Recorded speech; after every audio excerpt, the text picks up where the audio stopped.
Hey, what's up? This is Odolena from Odolena Digital. Welcome to my channel. Today I'm reviewing this book, Hooked: How to Build Habit-Forming Products by Nir Eyal.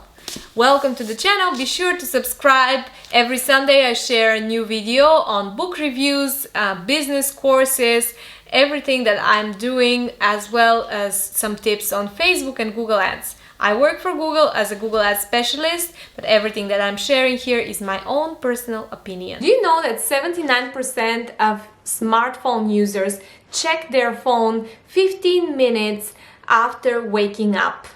So this is how strong these habits are kind of implanted into us, and this is all coming with the power of psychology. On this channel I've reviewed several interesting books about psychology, including Cialdini's The Power of Influence, which I can refer back to, and I also quickly referred to this book Hooked in my video about digital detox, which I did back in May. And I still believe that it is very important for us to understand how these companies and these online applications are actually forming habits into us in order for us to be able to set ourselves free to use these applications for our purposes, not to allow them to use us. According to the book, there are 4 steps to actually form a habit when it comes to digital products. First, there is the trigger, then there is the action, and then there is variable reward, and finally you have the investment stage. What is the trigger? The trigger can be anything from seeing an email to log back in, maybe seeing a notification that someone has written a comment or liked your photo, image, whatever. It can be something that shines on your screen. So these are kind of the obvious examples of triggers. However, there are internal triggers which are very much part of our own psychology and our own levels of thinking. So it's very, very important for us to observe ourselves, to know ourselves, and to understand when we are triggered and why we actually start and get prompted to open our phones and start mindlessly scrolling, checking different applications, and what these applications bring to us. Most of the successful digital companies like Facebook, Instagram, Twitter, Tinder, a lot of dating apps, YouTube, a lot of video sharing content, Netflix. Why they're so addictive? Because they depend on internal triggers. It's not the emails and the notifications that are actually getting us to get back to these apps. It's the feeling that we get, like the dopamine, the gap that these apps are filling into our lives. And all of them basically are built around a gap, a human common gap they are trying to fill in, and they do with short shots of dopamine that you get from them. So for example, you feel a little bit bored, you have to wait on a queue, you open your phone. What do? You start opening Facebook, Instagram, Twitter, whatever. You feel a little bit lonely, you start chatting or like looking at your emails, trying to see if someone needs you. You open Tinder, you start scrolling, and the lonelier and the more bored you are, the more likely you are to kind of open these apps which promise to get you back to what you felt once. Then there's the action. Of course, the action is the scrolling, the checking, the opening the app.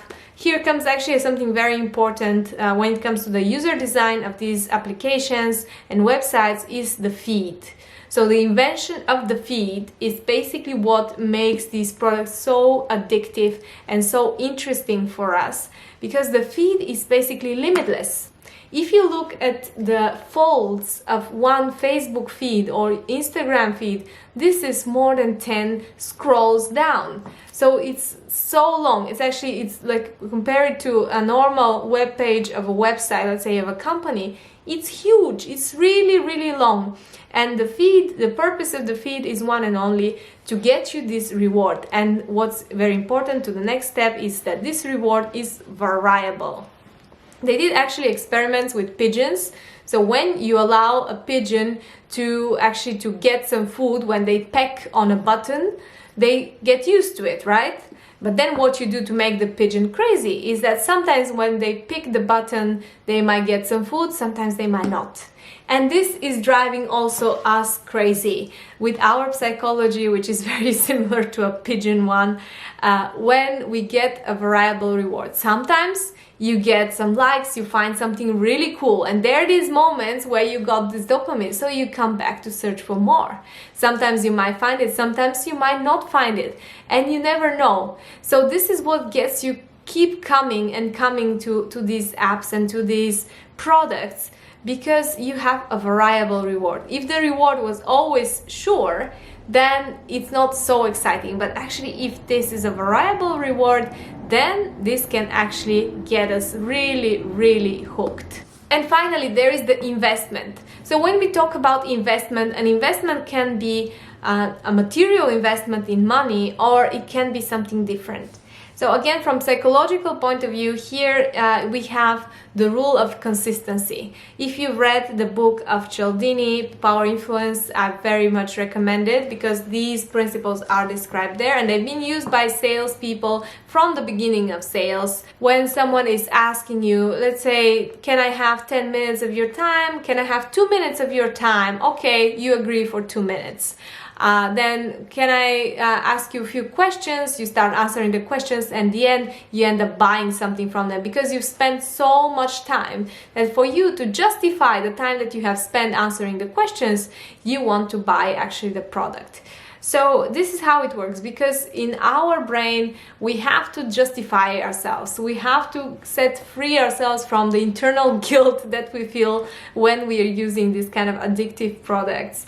And when we know that we have fooled ourselves, that we have spent the time, what we do is we try to justify our foolishness. One example is from the Mafia Wars. So if you remember early Facebook users, the Mafia Wars was one of the first very successful games on Facebook, and this is why it was successful. Actually, he interviewed the creator of this game, and it's very simple. You start playing. First of all, you're not playing against anonymous people, you're playing against your friends. So reputation is also an investment. Like, your reputation is very good in this game, your friends know it, it's not just random users. Then it comes that you see someone else who has higher score than you, and you have the opportunity to buy yourself higher score with $20.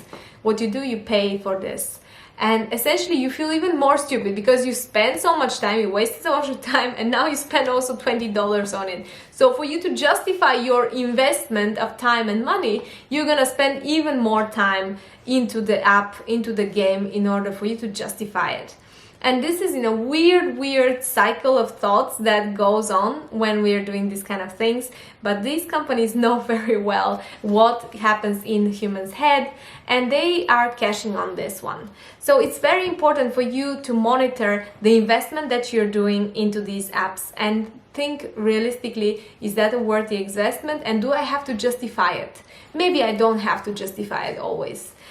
So followers, likes, content that you have shared, time spent, money, these are all investments that you have done in these products, and they keep getting you back to them, because you want to justify what you have given away already. Otherwise, it feels like it's lost to you. And the reality, it is lost. You're not gonna get your time back, you're not gonna get your money back. What you can do is just shut the application down and have some calm time. It's very important to use these tools. I'm in no way against these kind of tools. I think they are really great, as long as you keep them for your own purposes. So they serve you, not you serve them. You are not the product, you are the user. So keep this in mind when using this product, and make sure you understand. Actually, I'll use a quote from the founder of Twitter and blogger Evan Williams.